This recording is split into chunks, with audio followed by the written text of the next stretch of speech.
Okay, time. Okay. Okay, time to add another video to my channel because I've not done one in a while. So, yeah, it looks as though I'm going to have my chest sawed in half again.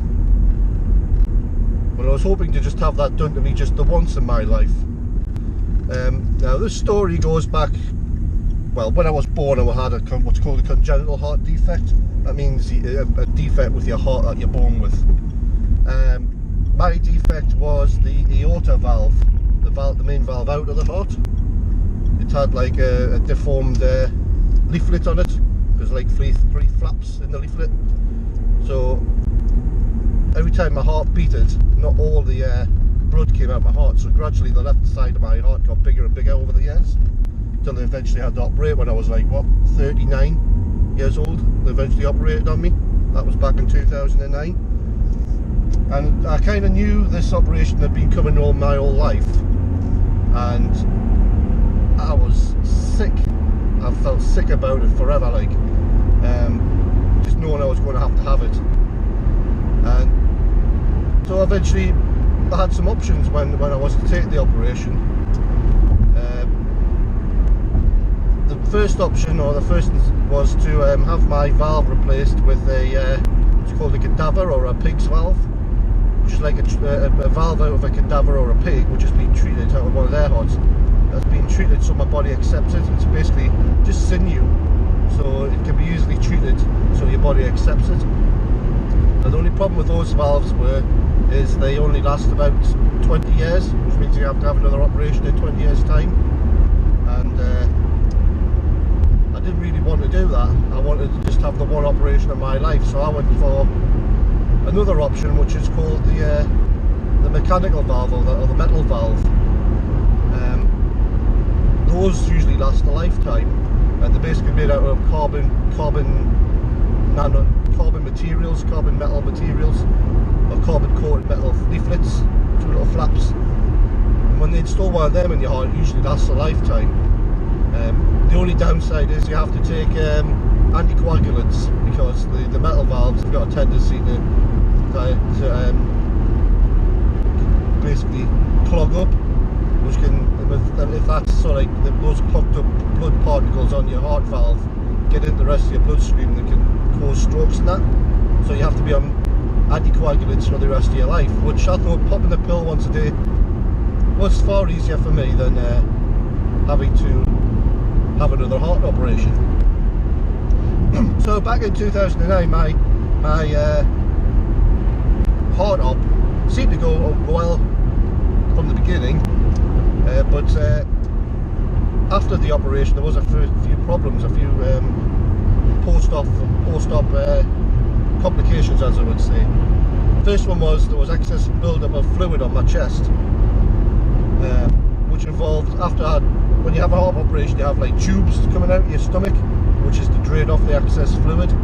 Well, for some reason they were left in for quite a while because there was like quite a lot of fluid, and for some reason my surgeon came into the ward and removed them before the cardiologists wanted them removed. So because of that, I had excess fluid build up on my chest again. This is like a week to 2 weeks after the operation, the initial heart operation. So because of that first mistake by surgeon, or going against me cardiologist's wishes type of thing, I had to go back in for another surgery to put the tubes back into my chest for the drainage. Now it was at this time, after that operation, I went through like post-op recovery stage and that. And I remember one specific conversation between when I was like, I was just sitting there with my cardiologist and the surgeon doing a checkup on this in this little sideboard room where they do like have little one-to-one chats with you. And I just remember saying, oh, it looks like your fluid's dying down and everything.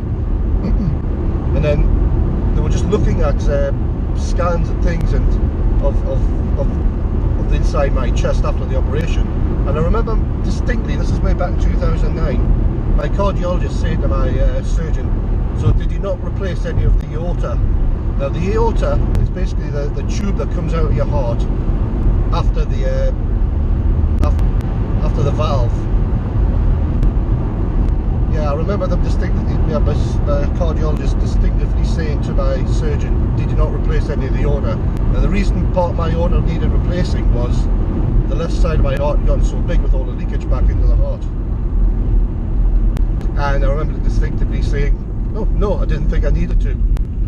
And there was kind of an exchange of annoyed looks between my surgeon and the cardiologist at that point.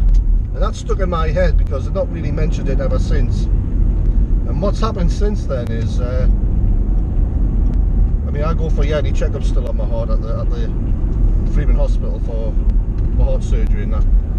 And so what happened earlier on this year in January when I went for my yearly checkup was some fill-in cardiologist, someone underneath my cardiologist, who was basically one of his henchmen, you know, whatever. She mentioned to me that I have to break the news to you that it looks as though you may have to operate again. And then started going on about the aorta, which was the one that should have replaced in 2009 when they replaced the heart valve. And I kind of said to her at that point, rather annoyed, because the whole point of me having the mechanical valve put in the first place was so I didn't have to go for another heart surgery in 10-20 years. And here's me now.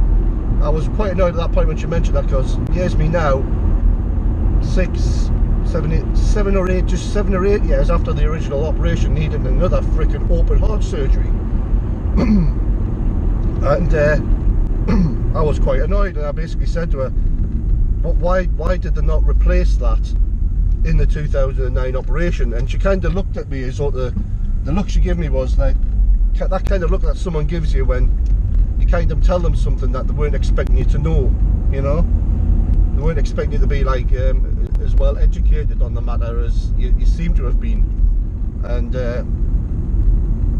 I stuttered and tried to dodge around the subject then, and then I realised at that point that something's up. Now, there was some other things happened to me round about operation time in 2009, and since then there's also been Bill Paxman, the guy out of Aliens, who's had similar complications to me, and he's one of my favourite actors out of Aliens. He was basically Hudson. He basically had the best lines in Aliens. He was that actor. He had a similar operation just earlier this year, and he died of complications from it. And it's making me think, hang on, I had the operation that he had back in 2009, I had complications with it. That was my roll of the dice, and now I'm going to go back in for that operation again. So I've got this little bird in the back of my head going, it's this time, it's your time. And I don't know why, it's just like, I've got that feeling that this time it's not good. Yeah. Which is strange, because I've just finished writing this book, which I think is a once in a lifetime book out of me. I mean, I probably could write other books, but I don't think I'll write novels as good as this one. It's kind of it's like my 1984 or Treasure Island. You know, you could write God knows how many more books after that, or you know, like War of the Worlds. It's that one book that just everyone knows was yours, and I kind of get that feeling about this one, and it's just my look in my life that I feel that that's about to be released soon. I'm just in the middle of the proofreading of it, because I'm proofreading it multiple times at the moment, and it's like I just get that feeling that that's about to be released. It may be it's I've got the feeling about the book that it's good enough to be a really good success, because it is very original, and I've got this feeling that that'll be released. I'll make just enough money to be happy in doing that for the rest of my life, or buy myself a Tesla, that sort of thing, and it's all going to be taken away from us in this operation, because that's the way my luck works. That's just the way my life is, and so that's why another reason why I'm making this video. I just wanted to put it out there so everyone knows about it. Anyway, treat myself and go for McDonald's. Please move forward to the next order. Hi, can I get here? Alright, thank you. Alright. That's good. Thanks again. And anyway, what was I saying about yeah, Bill Paxman and all that? So yeah, I've just got this feeling that this could be it for me, and you know, it is. I kind of don't care in a way. If it's going to be that way, it's going to be that way. Because you know, the way my look goes, sometimes it's just like, yeah, I'm expecting it to be like that. The big surprise for me now will be A, the boat to be successful, and B, for me to live through the operation and be able to enjoy the success. That's going to be the big surprise for me. Sorry to be so pessimistic about it, but you know, that's what happens to people when they try again and fail. They're just like, oh, you get that sort of like pessimistic viewpoint that, oh, when I do finally, you know, make a big success of everything, something will come along and take it all away from us. And I get that feeling about this. It's just the thing it got me about it was I was 90% finished writing and doing the initial writing of this book when I went for that checkup, and I was kind of getting to the point of thinking, yeah, this is going to work this time, and I just came along and said, we're going to have to cut your chest open and do another major open heart surgery on you. Oh, I'm going to have to do the, like, you know, another one of those operations where it's like 90% chance of surviving. Yeah, and after the last time I nearly, yeah, didn't really go so well, and I was close to the edge, and it's like, yeah, I feel like going, fuck you, universe, just fuck you. Yeah, thanks for dishing that piece of shit up to me. But that's what happens. That's what friggin' happens. So, what can you all do about it? Well, I suppose when the book does come out, you can all buy it, you can all tell everyone how great it is. You can give us a little snippet of success, so I can at least drive a Tesla or something for a few months before I go into the friggin' operation. I suppose you can do that. That would be a benefit to us, I suppose. But yeah. And the other thing about it is, what's the alternative? Well, the other thing that'll probably happen to me is A, the book won't be successful, and B, the operation won't be successful as well. That's the thing about bad luck. When you have so much of it, you just start laughing at it. You just think, oh, well, you just start laughing and thinking, when's this going to change? When's it all going to change? But yeah. That's my freaking look. Anyway, what else can I say? For now, click subscribe down here, or on the little image of me smoking the London 2012 Olympic torch. Remember, don't smoke Olympic torch.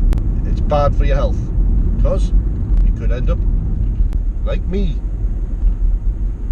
Anyway, yeah, I've got some other videos around here for you to look at as well. So, yeah, that's my life update.